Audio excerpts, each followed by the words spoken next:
Hello my dear friends, myself doctor Mahesh. आज मैं आपके सामने एक बार फिर उपस्थित हुआ हूँ। आज का हमारा टॉपिक है melasma. Melasma actually it is very common disorder.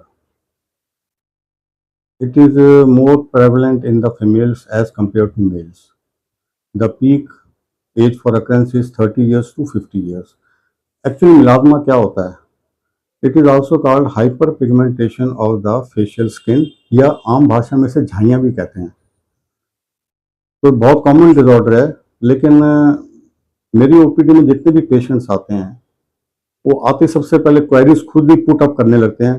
क्या मैं ठीक हो जाऊंगी? क्या इसका इलाज संभव है? क्या ये जा सकती हैं? मैंने कितने पैसे खर्च कर दिए हैं? मैं नंबर ऑफ डॉक्टर्स पे हुआ ही हूँ। ठीक होने के बाद ये पहले से ज़्यादा हो जाते हैं। सो इतनी ओवरलोडेड क्वेरीज के बाद मैं उनको एक ही आंसर देता हूँ, that you will get 100% cure if you strictly follow the line of treatment given by me. Melasma actually एक रंजक द्रव्य मेलानिन होता है। हर स्त्री और पुरुष के जो नॉर्मल स्किन कलर होता है वो मेलानिन की वजह से होता है, जिसे स्किन टोन कहते हैं। कुछ लोग गोरे होते हैं, कुछ काले होते हैं, कुछ सांवले रंग के, उनमें उसी हिसाब से मेलानिन की प्रोडक्शन होती है।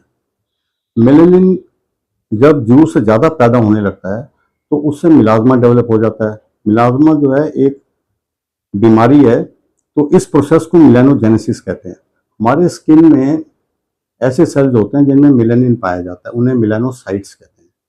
जब ये जरूरत से ज़्यादा प्रोड्यूस होता है तो उससे मिलाज़्मा की या झाइयों की बीमारी उत्पन्न हो जाती है। अब इसमें सबसे बड़ा फैक्टर क्या है? A lot of factors are there, but there are two causes main. First is hormonal changes, second is exposure to sunlight. Now during pregnancy or after delivery, there is a lot of fluctuation in the hormonal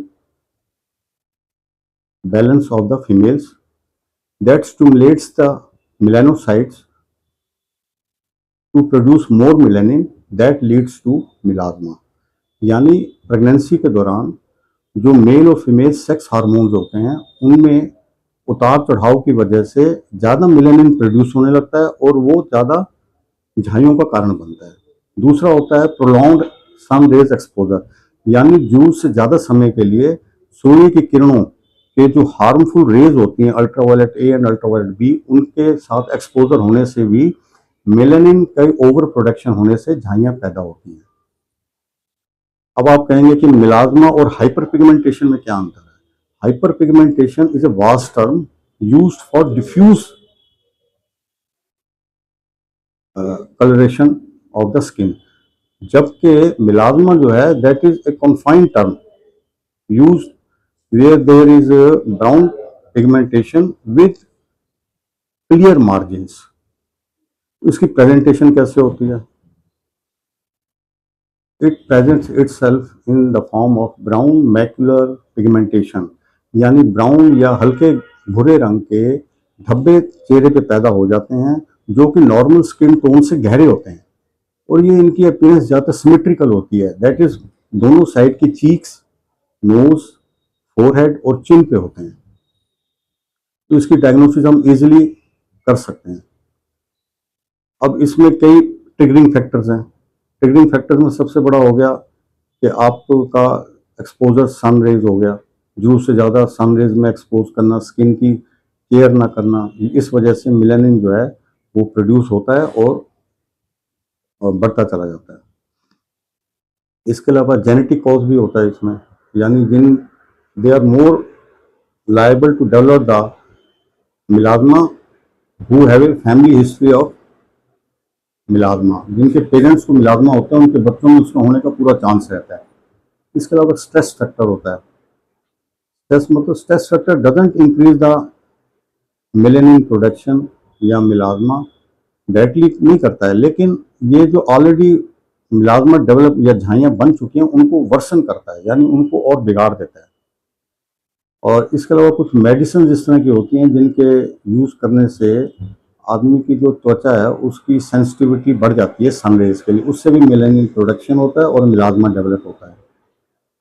तो इससे बचने के उपाय अब मैं आपको बताऊंगा। सबसे पहला है कि फीमेल्स में तो जब भी हार्मोन इम्बैलेंस होगा तो वो डेवलप होगा ही होगा। तो उससे तो हम ये है कि भी उसका हम आगे बचाव कर सकते हैं, आगे ना वर्सन ना हो और उससे लिए बच सकते हैं। बाकी तो इसके लिए हम सबसे ज़्यादा स्किन लाइटनिंग क्रीम इस्तेमाल करते हैं, जिनमें फोलिक एसिड, हाइड्रोक्विनोन हो गया, या फिर विटामिन सी, टेनेक्समिक एसिड हो गए। इनके यूज़ करने से टॉपिकल एप्लीकेशन से हो सकता है। आपको broad spectrum sun protection factor को अप्लाई करना चाहिए। ये इसके अलावा स्ट्रेस से बच के रहना चाहिए। कुछ विटामिन डेफिशिएंसी से भी मिलाजमा डेवलप होता है, जैसे विटामिन सी, विटामिन ई हो गया, और इसके अलावा विटामिन बी 12 हो गए। इनकी कमी से भी मिलाजमा डेवलप होता है। तो ओवरऑल ये एक डिजॉर्डर नहीं है, ये एक डिजीज नहीं है जो आपको हार्मफुल हो, बल्कि ये एक आपके जो कॉन्फिडेंस लेवल है उसको बहुत तरह से डिस्टर्ब करता है। तो इसके लिए आई कैन अश्योर यू कि इसका 100% रिजल्ट है। अगर आप मेरे दिए हुए ट्रीटमेंट को फॉलो करते हैं स्ट्रिक्टली, तो 100% क्योर रेट है। तो इसके लिए आप मेरे से अपॉइंटमेंट बुक कर सकते हैं, and I feel pleasure to serve you to make a disease free society. So thanks.